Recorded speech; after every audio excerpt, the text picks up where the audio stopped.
Howdy pals, get ready for another episode of Chaotic Sewing with Carly. Today I'm saying no to procrastination. I'm saying yes to accomplishing my dreams.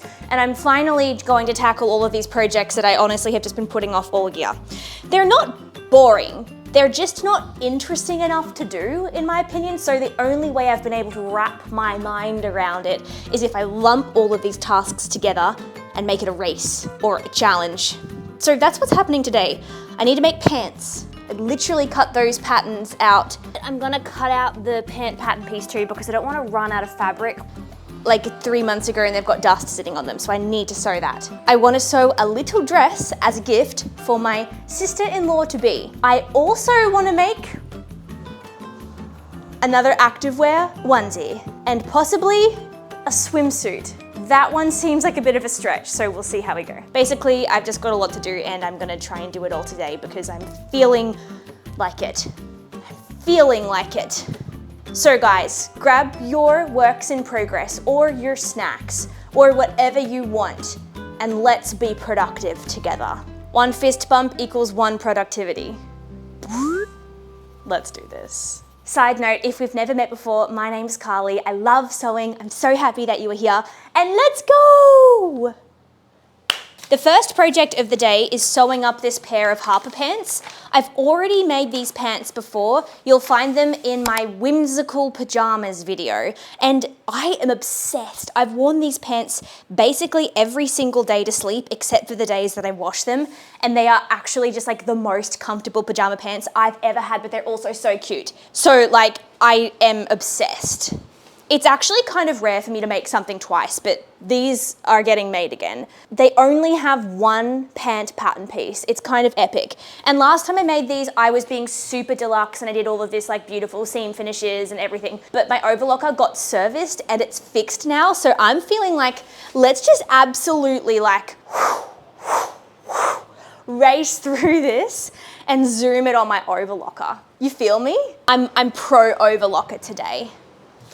Okay, something I also really need to make is a new ironing board cover, but that is something that I procrastinate like crazy. It's just a very annoying task. Does anyone in the comment section have an industrial iron? And do you rate it? I also would like to ask, how do you keep your ironing boards from attracting mold? Because for me, I'm steaming my clothes and my fabric so frequently that I'm actually just pushing water through the board on a daily basis. So I don't know how to prevent. I mean, obviously I let it air out, but it's only so much that accomplishes. Okay, in my opinion, what sets these pants apart from other pants are these 5 pin tucks at the bottom of the leg. They add a gorgeous amount of structure and they sort of assist in helping to create some space where the leg of the pant doesn't really touch your leg, which creates a beautiful balloon shape. I think it is so darling, and it's also made my experience as a wearer very enjoyable. So yay pin tucks. This is a wonderful pattern to experiment with learning pin tucks because there's only 5. And then if you get obsessed, you can make the garden skirt or the garden dress or the garden top by Fruck Studios, which has more pin tucks than you can even imagine. It doesn't even make any sense because in my head, if I lump all of my difficult or like weird tasks together in one day, then it makes it totally achievable. Beautiful. Ready for pin tucks. This is definitely the best part of sewing pin tucks. The pressing.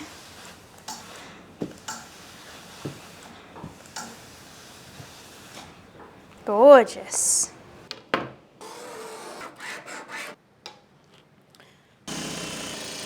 All right, the pin tucks are done, but before I get into constructing the rest of the pants, I am so thankful to announce the sponsor of today's video, which is Printful. Printful is an on-demand printing and fulfillment company that helps people like you and me turn ideas into brands and products. Now, Printful use a print-on-demand model, which is a great model where products are only created when a customer places an order. So this means there's no managing inventory and there's no excess stock. Printful takes care of all of the nitty-gritty details so that whenever somebody makes a purchase, they automatically will receive that order, fulfill it, and ship it. And you don't need to worry about a thing. So this is how it works. Let's imagine you're an artist, or maybe you're starting your small business and you want to experiment with selling some merch. To get started, you'll create your design, upload it to Printful, connect to your online store, then a customer can buy this design, Printful will print and ship the product, and you, the artist, earns profit. And what's great is that there is a wide variety of products that you can print your design or your art on. For example, you can print it on apparel like t-shirts or hoodies. They have home goods and even accessories. So there truly is something for everyone. Another great thing is that you can also set your profit margins so that you have full control over how much you're earning. Personally, what I love about the Printful website is that it is easy and intuitive to use, which is great. You can hit the ground running and have your store ready to go in a matter of minutes. Let me show you around the website so you can get a little bit of a feel for it. Firstly, you'll need to follow a quick and easy sign-up process to get started, and then you can get to work with your design creation. Once you've got a design that you're stoked about, simply upload it to the Printful platform. You can apply the design to various product mock-ups like t-shirts, mugs, posters, and customize it until you are super happy with the product. The final step, of course, is connecting your account to an e-commerce platform like Shopify, Etsy, or Wix, just to name a few. This integration is super simple and easy to do, and now you're ready to share your product with the world. Another thumbs up about Printful is that they have excellent quality control. They are committed to high quality product and printing standards, and they are dedicated to ensuring customer satisfaction. They also have a free tool called Quick Stores, which allows aspiring entrepreneurs and creatives to easily launch their online store with Printful with no upfront costs. Packed with all of the essential features needed to sell custom products online, Quick Stores is a great option to have a business up and running in minutes. You can check out Printful using the link in the description box of this video. I really hope you guys enjoy it. Have a go experimenting with your own product mock-ups or create your own design and start sharing your art with the world with the help of Printful. Thank you so much to Printful for sponsoring this video, and let's get back to those pants. I'm asking Elijah if he can make me a lino stamp to put on my pockets. He has to go to work in like 40 minutes, but this is a priority. Because he has this really cool beetle, but I think I'm afraid of beetles. Don't you think it's a bit scary? No. Oh, maybe I should just use your beetle. What if it was like a square? Yeah. And it's got stars on it? I could do that for you. And like a border. Does that work? Yeah. Yes. It's gonna do it for me. Yeah. Like lots of stars. Is that too big? Like, is that just a waste of lino? That's great. Okay, while Elijah makes me a lino print, because that's really nice of him to do that, I'm gonna prepare my pockets. And they say it's what? Wait, what? Oh my goodness, overlocker time. Who is she?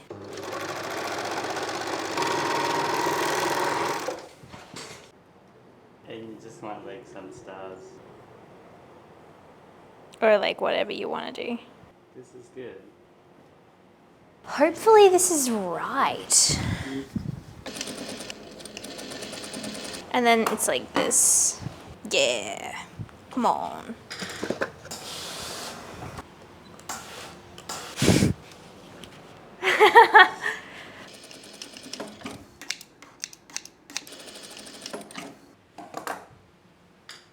And I'm gonna top stitch. Well, I'm just going to stitch it from the underside actually, because it's so much easier. Now, without a doubt, the best way to do the buttonholes on these pants is doing a bound buttonhole, because they ask you to do a buttonhole on just one layer of fabric, and that makes it a very flimsy buttonhole. So, yes, and we'll be doing a bound buttonhole for this. Surf's up.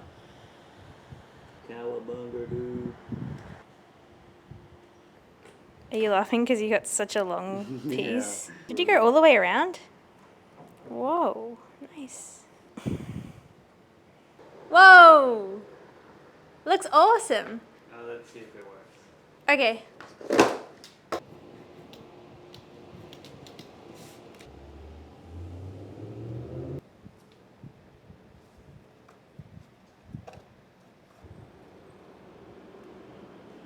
Whoa, that's awesome. That's pretty good. It looks so good. Pretty good. I love it. Yay. Oh, it's nerve-wracking, isn't it? Whoa. Okay, so I've marked my little buttonhole here, and basically a bound buttonhole is a couture finish where you're going to use a second piece of fabric. I'm going to sew this rectangle here, and it will create a beautifully finished opening. There's lots of different ways to make them, and there's different styles, but I'm going to do a very simple version. I took a deep dive into how to do bound buttonholes the last time I made these pajama pants. I'm going to link the video below, so if you're interested, check that out. They are so cool, and I have grown very fond of a bound buttonhole. But for today, I'm going to race through these.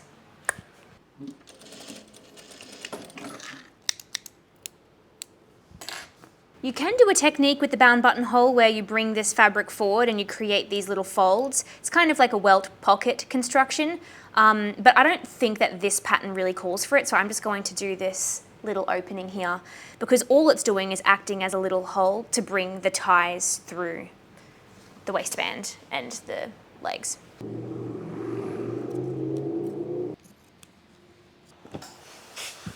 All right, I just stitched my little patch onto the back of the pocket and it looks cute. I used my pinking shears to just sort of zigzag that edge, but I think I might actually want to do a decorative zigzag stitch on top in red. I don't know why, it's just a strong impulse. So let's do it. To be honest, it's kind of ugly. It's kind of ugly, but whatever. We just keep going now. You have to be in it to win it, you know? Okay, pockets.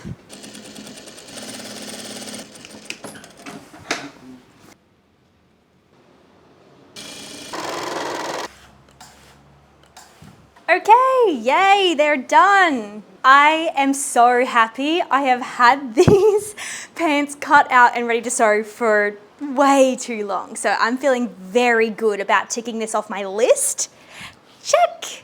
And also very good about having another pair of these pants because I love wearing them. Guys, if you're in the market for some very comfortable pajama pants, you have to try these out. I'm so sorry, you just do.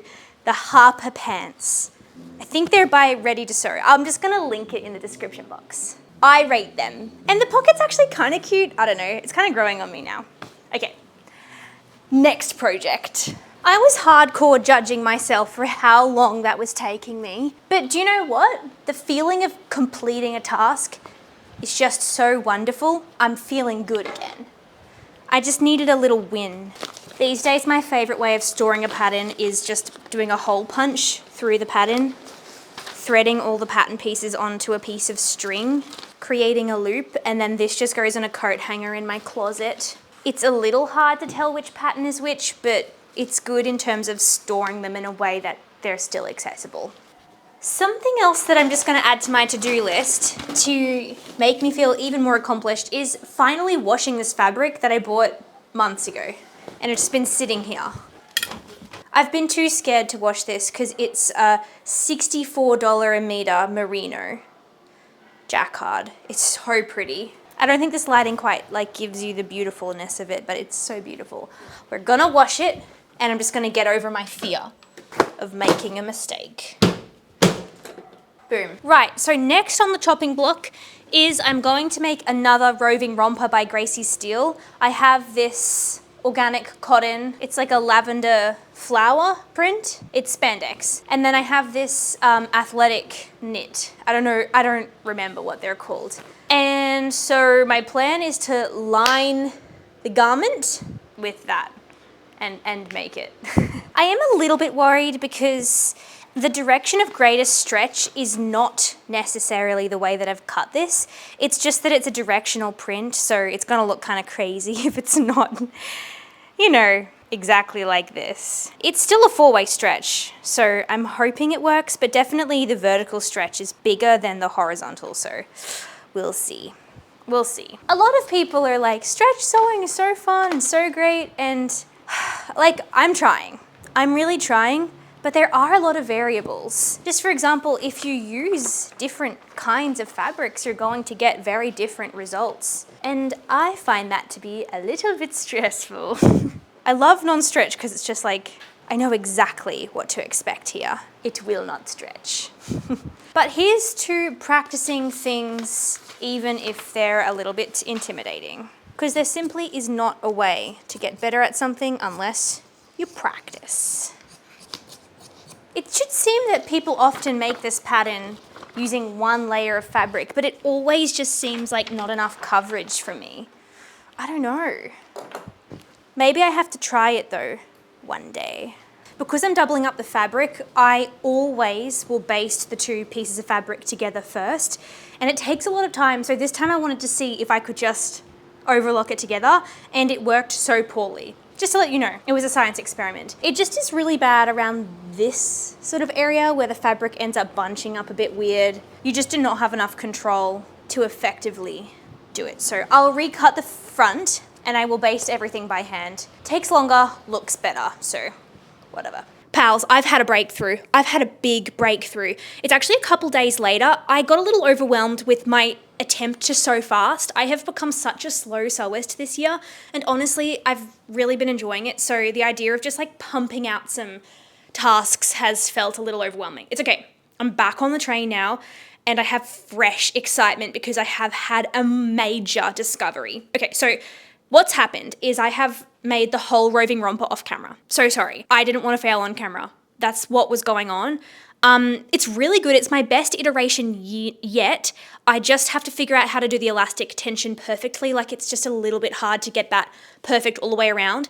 But guys, breakthrough number 1, no skipped stitches. For the first time ever in my stretch sewing history, no skipped stitches. Like, if you know me, if you've been following along for a few years, you know that this is huge. What's happened, Carly? I'm sewing with Gutermann thread. I'm using Schmetz stretch. This Schmetz 7511 130/705. Guys, these needles, no skip stitches. And so then when I made this and I tried it on, I was like, okay, it's actually kind of good. It's actually kind of good. It's fine. It's okay. It's fine. Then I had a realization that this is so close to being activewear. Like, it is activewear, it is, but like, it's so close to being like a bra and shorts. And I was like, there's not really any reason why I can't split this pattern up and make it into bike shorts and sports bra. Now, backstory, I'm someone that struggles a lot to find swimsuits and sports bras and undies and bike shorts that feel comfortable on me. All of these things have been the biggest clothing challenge ever, and it's been so tumultuous because it also makes me feel so angry that I can't sew these things, and that no one is really producing styles that I like, and if they do, for some reason, they're extremely expensive. For example, every year I try and buy a really nice swimsuit. This last year, I bought this top, $110. The quality is so bad. It was like ethically made, sustainably made, like small business, everything like that. I'm not gonna show the name or anything, but like no elastic in the seams, no nothing. It's just got no quality, no support. The straps just slip off your shoulders. So much money, guys, for like really simple design. It's just a classic sort of scoop neck bra, but for swimming. So the realization, guys, I'm gonna show you. This is the realization. I can actually make one for myself. It was completely fueled with frustration because I was just looking online to see what swimsuit shall I buy this year, and then I was like, I don't feel like spending literally $200 to get a new swimsuit when they're so simple and so little fabric. But look at this pattern, guys. This is the roving romper pattern. I literally just shortened it. I brought the front neckline down a little bit. I brought the back neckline up a little bit. I've added elastic into the arms and the neckline. All I have to do is add elastic here. I did the burrito technique just like in the pattern, and voila. This is perfect. Like this is like exactly what I like to wear under my shirts every single day. It's exactly what I like to wear when I'm working out, and it's exactly what I like to wear when I'm swimming. It's the same style. I like the same style for everything. I'm just really excited. Okay, so that's the whole story. So I think I'm gonna like make some more. Obviously this is organic cotton, so it's really good for just everyday wear, but I also have active knit, so maybe I can make some like swimwear versions. It's so good when you can use a pattern that you already have to just do something else. I'm really, really happy, guys. I have to go to a party now, but my next curiosity when I get back home is, can I also split this pattern down at the waistline and make it into shorts at the bottom? Because like, I've got little shorts on right now, okay? So this is like my swimsuit vibe, but if I can like recreate these, then I've got like a little swimsuit thing going on. Are you guys feeling me? I think I might be sweating and my heart's racing because I'm having a discovery that has the potential to save me a lot of money and grief. So yeah, I'm feeling good, guys. I just need to stress as well, the amount of fabric in this top is probably like $5 worth of fabric. The fact that swimwear is so expensive is criminal. And I'm a big believer in ethical fashion and everything. I just think like, it's pretty criminal. These took 20 minutes to make. I'm gonna shut up now and go to the party, but thanks for listening to this discovery. I'll see you guys in a second for more. Sorry. Okay, I'm back. So the bralette must have a piece of elastic at the bottom, and to do that, I'm gonna use the instructions from the Soma tank by Paradise Patterns, because I know that pattern teaches you how to do an inbuilt shelf bra, so the technique should work for this, hopefully. I think what I'll do is I'll just overlock both of these layers together at this stage, because I think I need them to act as one now. And now I'm going to secure this elastic into a loop. It probably should be a thicker elastic for under the bust, but the natural stretch of the fabric makes it feel very supportive already, so I don't want to make it uncomfortable for no reason. Okay, zigzag. I literally never know how to attach something like this, like the ends of two elastics. I just blitz them. I just go to town. And now I must do the classic quartering of the elastic. So there's my halves, and wait, did I do that wrong? Yeah, I did. There's the quarters. Fabulous. Quarter, quarter, and it's not like the front and the back are the same. The back is a little bit smaller, so I'll quarter it properly. Okay, and now match up quarter to quarter to quarter to quarter. Great. All right, the pattern says a wide zigzag, which is width 4, length 2, and stretches you sew. Now my elastic basically fits perfectly because, like I said, the fabric is just quite small and it stretches a lot. So I don't have a lot of stretching to do here, and that's good. Hopefully. I'll just check if this is meant to be on the right or the wrong side. No, I think I'm wrong. I think it's meant to be the elastic is on the wrong side. So good thing I checked. Which is the wrong side? Okay. Oh, and they say stitch as close as you can to the edge of the elastic.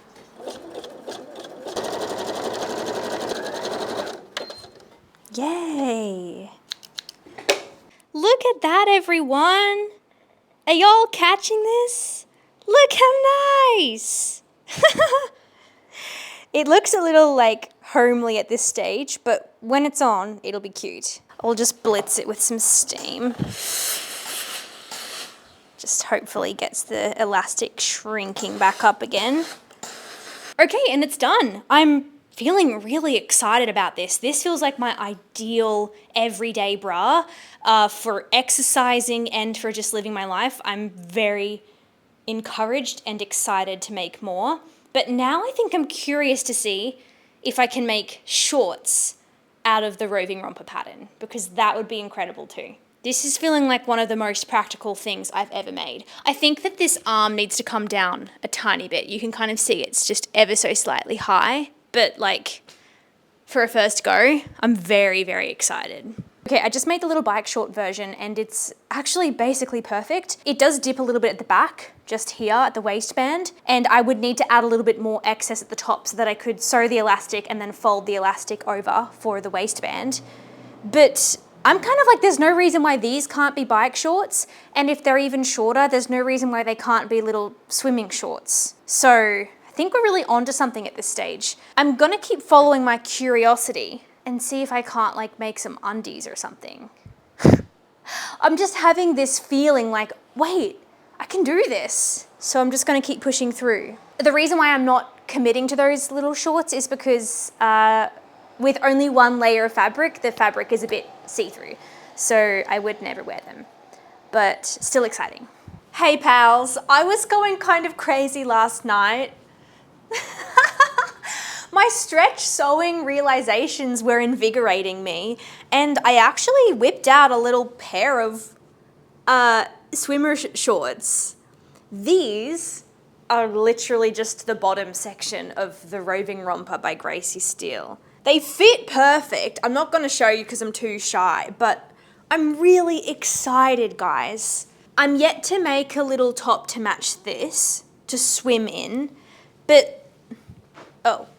This little set here, that would set you back like a good $200 at a cute, ethical business. So I'm really, really excited, but I literally have to cut myself off from stretch sewing right now because I absolutely must make this little dress for my sister-in-law to be. I've been procrastinating this because I don't really know where to begin, so we must start at the very beginning.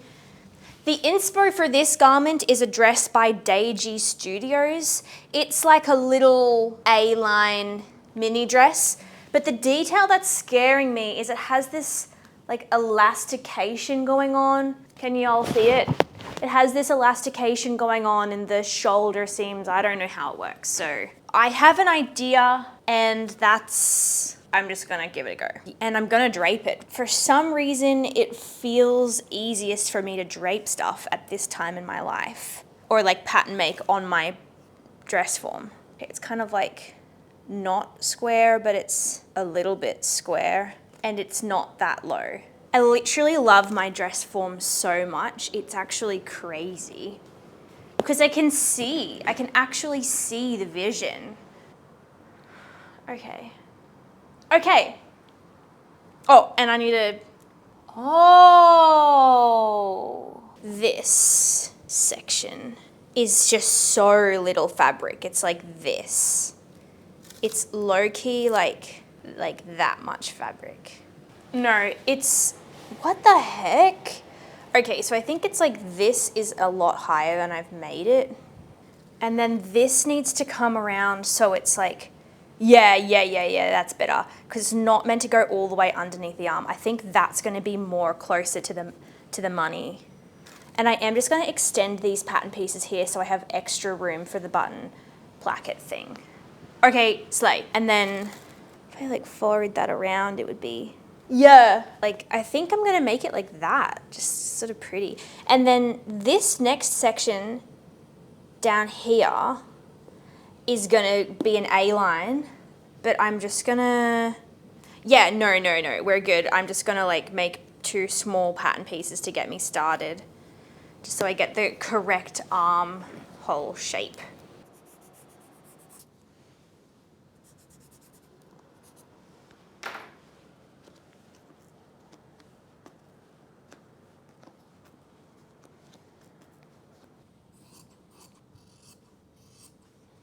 Okay, so these are the pattern pieces that I've created. These pattern pieces have a small amount of gather in them, and these pattern pieces have elastic here and here. So in my head, if I slash and spread these pattern pieces, it should work, hopefully. So this is the vibe. Like every inch or so. I'm going to cut into the pattern piece, but not all the way through, because this edge here, wait a second.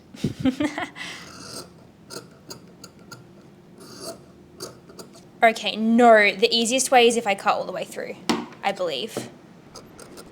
And now I'm going to place distance between each pattern piece to create more volume.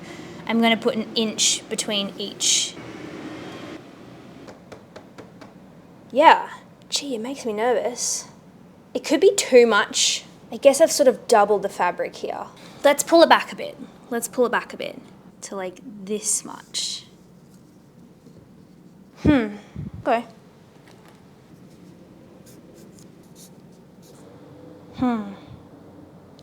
Wait. I want this part to be gathered, but not... No, I think this is still good. But I can bring it in more, is what I'll do. Yes. There we go. That is very, very good. Okay, cool. That's what we'll do. Okay. I just did a little toile of the back pattern pieces. I have no idea how the elastic is going to work. I've just gathered it up for now, but it looks good. For the back pattern pieces, I fully just guessed how much bigger the second tier should be, but then I just measured it now. This first tier is 10 inches here, and then where it attaches, it's 14 inches, so it's 1.4 times gathered. It's 1.4 times more fabric than the top piece. So to do an equal gathering for the front portion, I'll measure the top tier. Oh my goodness, which is 10 inches. Don't you just love when things work? Okay, I actually just trimmed the button placket excess off because I think I'm not going to need it. I hope. So I've got just about 9 inches.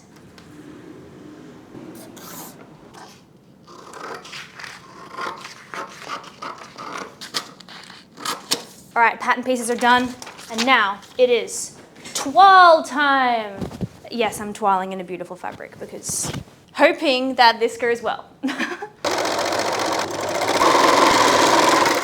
Hey pals, it's the next day. The toile is done. I really wanted this to go a lot faster, but I spent all of yesterday patterning and making this toile. To be fair, I think I basically hit the nail on the head in terms of design. I think everything is sitting exactly how I want. I just want to take a little bit of the volume out of the second tier of fabric. I think it did 1.4 times the gatheredness of the top tier. I think I'm just going to take like 2 inches out of the front, 2 inches out of the back. That's all. I did unfortunately chop the hem about one teeny little bit too short, so I'm debating adding this ruffle. Please let me know your professional opinions. The ruffle, do we hate it? Do we love it? This is just like the vibe. I feel like it's just ever so slightly too short, but maybe I can get away with it.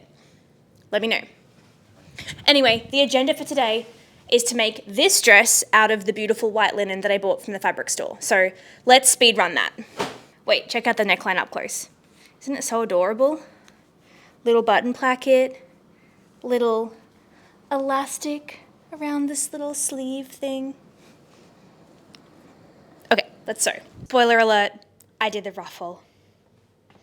No regrets. I think it was very, very needed. Okay, time to do this linen dress. It is truly time. Let's go. Let's go!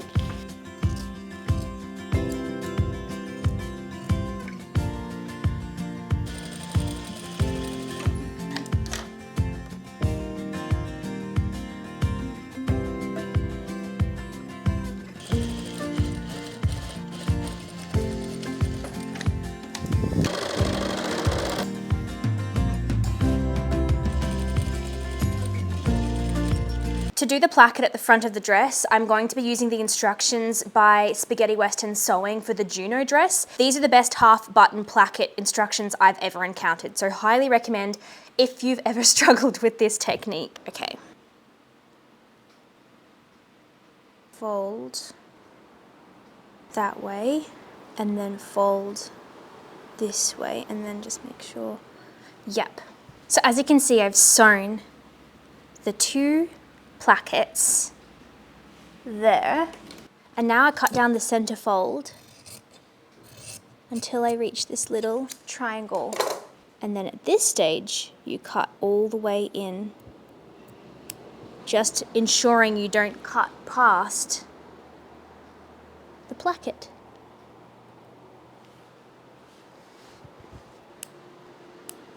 Okay, now this gets tucked into that side.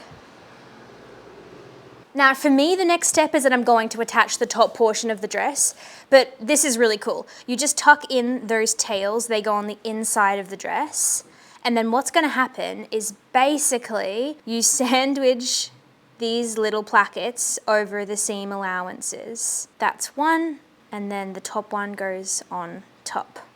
That's 2. And there you have the little placket.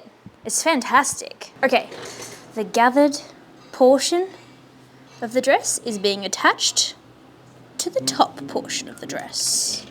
Well, not with a gathering stitch though. So the front is constructed, the back is constructed, and the next step is attaching the 2 pieces at the shoulder seams and the side seams. And that means that I'll be able to then attach the elastic around the neckline and the armholes. And in my knowledge, I feel like it's a better order of events to do the elastic first and the button placket last. At least that's what I did for my toile. Voila! Let's add the elastic. I need to create little casings for my elastics, which means it's time for bias tape. And do you know what that means? It's bias tape making time. This is the Simplicity bias tape maker. And yes, it's goated. I can't be bothered setting this part up. This is probably one of my favorite parts of any project now, and it used to be one of my least favorite parts of any project. It's just such an exciting machine. That green light says I'm ready to rumble. And off she goes, making me beautiful 1/2 inch bias tape. No, it's 1/2 inch, making me beautiful 1/2 inch bias tape. I'm going to stitch this to the right side of the neckline all the way around, just as you would normally apply bias tape. Now I'm just going to understitch the seam allowance to the bias tape, which is going to make it a lot easier to fold over to the wrong side.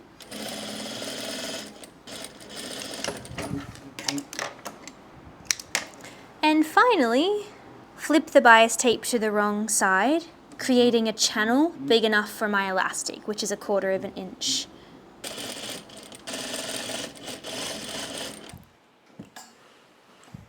So this is the front section of the dress where the button placket's going to be, and where the bias tape is here, I have these small little openings, and that's where I can add the elastic in. Now for the sleeves, it's going to be a little bit different.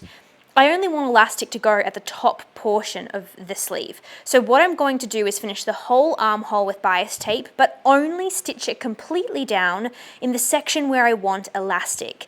Now that creates a little bit of an opening, which I can add the elastic in through. I can stitch the elastic down and then proceed to stitch the rest of the bias tape down. And that's how you get the half elastication vibe. That's the example. You have the elastic going up here, and then you've got a nicely finished bias tape armhole design down here. And it's quite hard to see, but right where I've got this top stitching line is where I have secured the elastic. Threading elastic through a channel has got to be one of my least favorite sewing tasks. I've just attached a little safety pin to the end of my elastic, and I'm just wiggling that through the bias tape channel. And when I did my toile, I had to spend quite a lot of time perfecting how much elastic I wanted. It sort of just changed the way that it was fitting and draping, but eventually I figured out what was most comfortable, and that's the length of elastic that I have right here. Too long didn't read. You must trial and error with all things elastic. It's just the name of the game. So I've attached the bias tape to the armhole, and you can see I've stopped stitching it down where my little seam lines are that attach the top yoke to the bottom skirt. So it's all stitched around a beautiful casing, and then this is left unstitched, which means I have these wonderful gaps that I can bring the elastic through.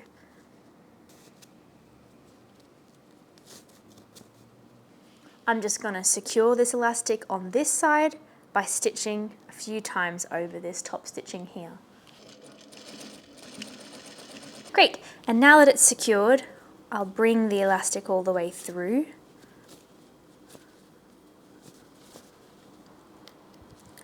And pin that down. This is now the time I should try this on. All the elastics seem to be sitting in a pretty good spot, so I'm going to go ahead and secure them all down and then secure the bias tape, which is great. It means we're almost done. Okay, with the elastics all sorted, now I can finally do the button placket. And basically, you just have to put this little piece of excess fabric sandwiched in between the button placket and literally just sew down. It's so easy. There's two ways to finish the top. You can just sort of fold it over like this, or you can fold it over like this and then sandwich. Both work just fine. After I do this, it's buttons, buttonholes, hem, and then we're done. Team, I finished the dress. It's done. I'm so happy. This is the vibe. This is the vibe check. Cute, simple, summer, elegant, lovely. I feel like it's a lot more darling in the linen. It feels like it should be like dangling on a clothesline in the sun, you know? It's very, very sweet. It's basically identical to the toile. Everything went well. I'm so happy. And I'm not going to show it on camera because it's a gift and I'm going to keep it a secret. So yeah. But rest assured, it is exactly what this is. It's the same dress, except without the ruffle. It is exciting to progress in my pattern making skills. I feel like I'm getting more confident using my dress form to make a pattern. The slash and spread really worked well for this pattern piece, giving me some extra fabric to gather up. So that was really exciting. And yeah, it's just been good to get some stuff done. I feel like I've been in a little washing machine just tumbling around with all of my sewing ideas. So that's been fun.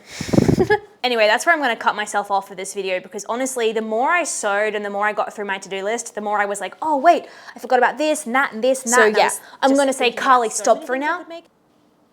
Revitalize, renew, and we'll come back soon for more crazy sewing. Yay for getting stuff done, and yay for no more procrastinating, and yay for you if you're still here. Thanks so much for watching this video. I hope you enjoyed it. I love sewing and I love making these videos for all of you. So give it a like if you enjoyed it. And if you want more content from me, you can hit the subscribe button. And if you're interested, my next video, I'm making a silk organza bridesmaid dress using $350 worth of silk organza. I'm so scared. Anyway, that's my next Patreon video if you're interested in that sort of thing, but there's no pressure. Team, legends, have a great, great day. Please let me know how you are going and how your projects are going and how your life is going, and leave me a little story in the comment section because I'd love to hear from you. And that's all for today. Sending so much love. Have an amazing week and I'll see you in the next one. Bye.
P.S. if that video was crazy, I'm just so sorry. I don't know what happened. I just was like sewing and I barely remembered that I was filming, so.